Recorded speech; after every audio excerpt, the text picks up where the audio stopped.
What's up guys, Sinclair Photos here and welcome back to another video. Today we're going to talk about something that a few people have asked me about, and that is just how I afford both of these cars and a house at 26 years old doing YouTube and some other stuff.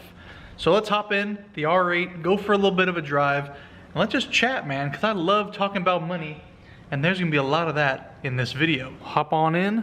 Check out the new wheels. Ooh boy.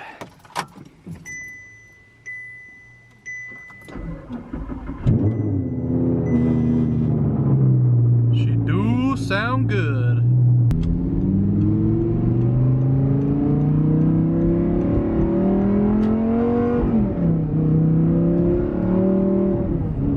All right, you guys, let's talk smallest to biggest first.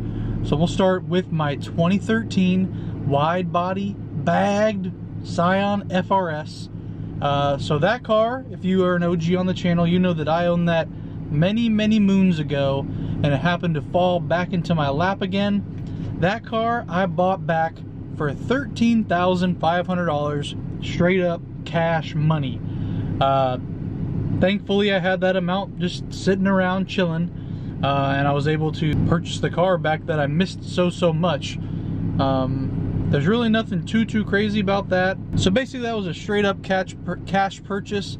If I didn't have that amount laying around, I wouldn't have bought that. Next up, the big boy that we're in right now, the 2012 Audi R8 V10. Now, the philosophy behind buying this car is a little bit different than just dropping cash on a not so expensive car like the FRS. This one I thought many moons, many long nights about, should I pull the trigger on this? This is going to be one of the most expensive things I'm ever going to buy in my life, and am I ready? Those are the questions I was asking myself when thinking about purchasing this car. And I guess my thoughts behind it all are, is it going to financially ruin you to make this purchase? I put about 50% down on this car, so I knew that even if something catastrophic happens, the market crashes, I doubt a low mileage V10 R8 is gonna go for like 50K. And if it does, then we have bigger things to worry about.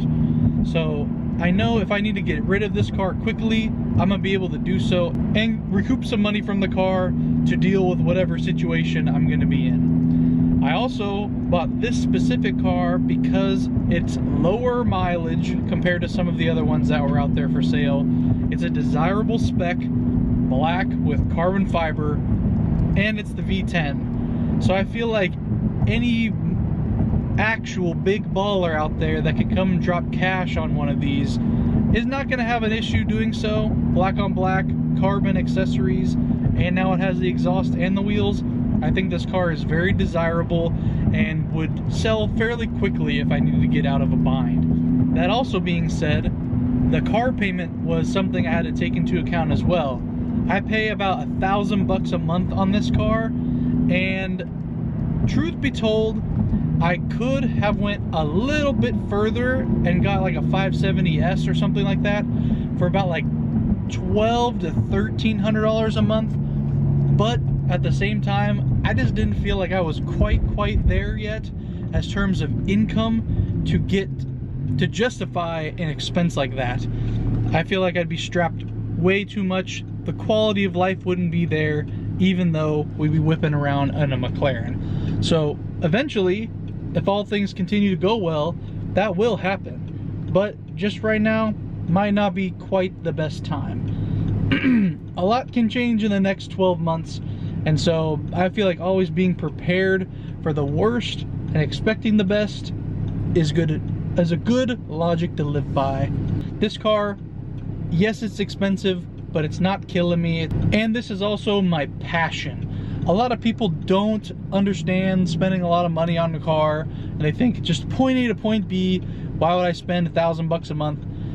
Well, I hate to break it to some of you guys, but a Tahoe, we'll probably find one driving on the road. The new Tahoes, you're probably paying $1,000 a month. All these new mom SUVs, they're all over $100,000 these days. And so I feel like snagging an R8 for the price of a new Tahoe, I feel like that's pretty good in my book. Now, all this being said, I do work a regular job on top of doing YouTube. That's where the majority of the income comes from. I work a 9 to 5, make less than $100,000 a year. So just so all you people out there that are in the same boat as me, just know you can really do anything you put your mind to as long as you're good with your savings and not spending money on dumb stuff. I feel like a lot of people try to impress people that they don't even know without making themselves happy. I don't need no Louis Vuitton shirts, belts, shoes. I don't need no Jordans. I've had these Yeezys I have on right now for like the last 5 years. They got holes in the soles.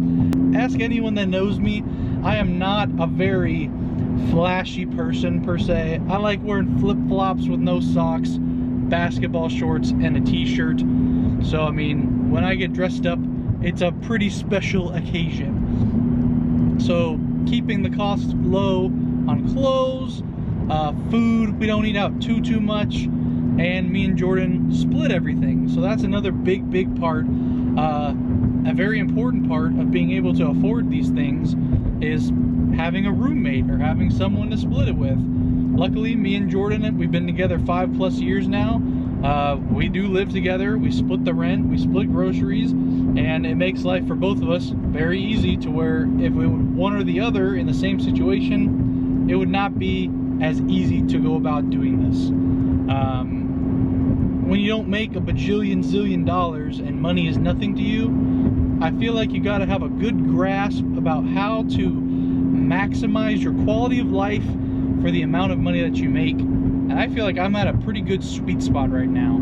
I've got all the bases covered, all the major expenses, utilities, rent, food, they're all covered. And the only reason I have a car payment is simply because I'm able to at the moment. I don't necessarily like the idea of spending $1,000 a month, but that's why in the equation that I've made for myself, figuring all of this out, this car will hopefully be paid off within 1 year. Like, yes, I financed for 72 months just to get the lowest payment possible, so I can stack the extra dollars that I'm not spending every month paying towards interest to one day just plunk down on the car and be done with it. That's kind of how I've taken the approach for all the cars. The FRS was paid off, the Golf is paid off, which I traded on this to maximize my tax savings, and also the Supra was almost paid off, but that was a whole different situation that it just worked out nicely, and I didn't lose money on that car either. Speaking of the Supra, having cars like this is also my business. So, I mean, as you've seen, if you've been around any amount of time, we got the FRS, then we upgraded to the Supra, and now we're in the R8. And we had the Bronco and the GTI along the way. These things all were stepping stones to get me to where I am now. I personally hate spending money. So if I'm gonna spend money on something, it has gotta be the best deal possible, or it's gotta bring me the most joy possible. Which is, for example, my Bronco. Most of you don't even know that I owned a Bronco. I had it on order for over 2 years when they first released. I placed my order, like almost top spec. It was great. Then it took 2 years to arrive, and I saw the market whenever they were, for what they were selling for, when mine finally arrived, and I knew this car will not be a $68,000, $70,000 car forever. So I took advantage of the times. I was like, I can always buy another one if I like it that much. And I sold it for much more than I bought it for to a dealership. Easy money, boom, boom, boom, in and out. Don't miss the car at all. It's those kind of things you just got to kind of watch out for and take advantage of when you find the opportunity. So basically, to sum up why I bought the R8, 1, it's well within the budget we're working with. 2, it's a business decision. Making videos with it hopefully can recoup some of the cost or at least help with the monthly payment. And 3, I'm in it enough to where if I need to get out of it quickly, I'm not gonna lose a bunch of money and I'll be okay. So with that being said, this car will not be around forever either. I do like it. I don't necessarily love it, and there's other cars in the future that I would want to own as well. So I mean, I see this car being around anywhere from about 6 months to a year, and with the mileage that I plan to put on it within that time, I still feel like I could even get what I paid for, or maybe even a little bit more with some tasteful modifications that I've done to the car. So I'm not tripping about driving this car. It's got 18,000 miles on it right now. I've driven it over 2,000 miles so far, and I know the next cheapest one that I saw on the market was like 30,000 miles, and it only went down about 10 grand. So I could put a shit ton of miles on this car and enjoy myself without worrying about losing too much money. Now let's talk about the big dog, the Casa de Sinclair photos. This one's a little bit of an interesting situation as well. Like I said, me and Jordan basically split everything. That includes the mortgage payment on the house. We do not rent this house. We own it in my name. We have a mortgage payment like 99% of Americans. Thankfully, we got this place back in 2019. So I believe it has a 2% interest rate on this house. I'm not gonna find anything else around that is this good of a deal for the size and space that we live in. I've come to realize that, and I'm very content with how we are. Like I said, I don't need a big old house with a big old yard, a pool, all that jazz. I would rather have a Bugatti and live in an RV than have a big ass house and drive a Camry. I'm sure a lot of you feel the same way. So yes, we live in a townhome, but I mean, I don't really see us needing any more space than what we have right now. I know everyone likes to have the dream house and the dream car, but me personally, I care about the cars way more than I care about the house. You can sleep in a car, but you can't drive a house. So I kind of live by that mentality. I'm content with where we live. I'm content with how much we pay. And I feel like I'll live here for many more years to come unless my financial situation changes to where I can get an Aventador and live in a big old house. Wouldn't that be something? Side note, you guys like peace tea? Because I've been drinking this stuff for like years now, and my God, it's great. Not a paid product placement by Peace Tea, but hey, hit me up. Ooh, that's good. Now, why am I even making this video in the first place? It's not to flex or anything. I don't care what people think about me. I am not trying to show that I have all this stuff. La la la, look at me. Not the case whatsoever. It's more so to let you know that you don't have to be a multi-millionaire or a trust fund baby to drive these cars, have a good quality of life, and just do what you want to do. Yes, I do have a 9-to-5 job, but I mean, you still get a lot of time to hang out and enjoy yourself when you go home. So find a side hustle that you enjoy. Mine just so happens to be cars. I love filming videos, I love driving cool cars, and I'm able to make some money on that as well. It's not nearly as much as it used to be back in 2019, 2020, 2021, but it's still enough to where you can go, hey, you know, I can cover a couple tanks of gas for the month and be cool with it. I mean, as long as you're budgeting properly and not spending your money on stuff that you really don't want, I think everyone could be driving around in a supercar if they really wanted to, because I can't help but like seeing a big old jacked up F-250 driving down the road and go, that probably could have been a Gallardo. That could have been a Huracan. That could have been an Aventador. Some of these people spend a lot of money, and hopefully they love it just as much as me spending money on cars. Everyone's got different tastes. Just do what you love. Don't spend too much money to where you're uncomfortable, and just enjoy your life, man, because you only got one. Live it up to the fullest, and don't let anybody tell you something that's gonna bring you down. That's basically what we're living by now. Even if I was flipping burgers in McDonald's, I'd find a way to be able to drive these cars and have a great time doing it.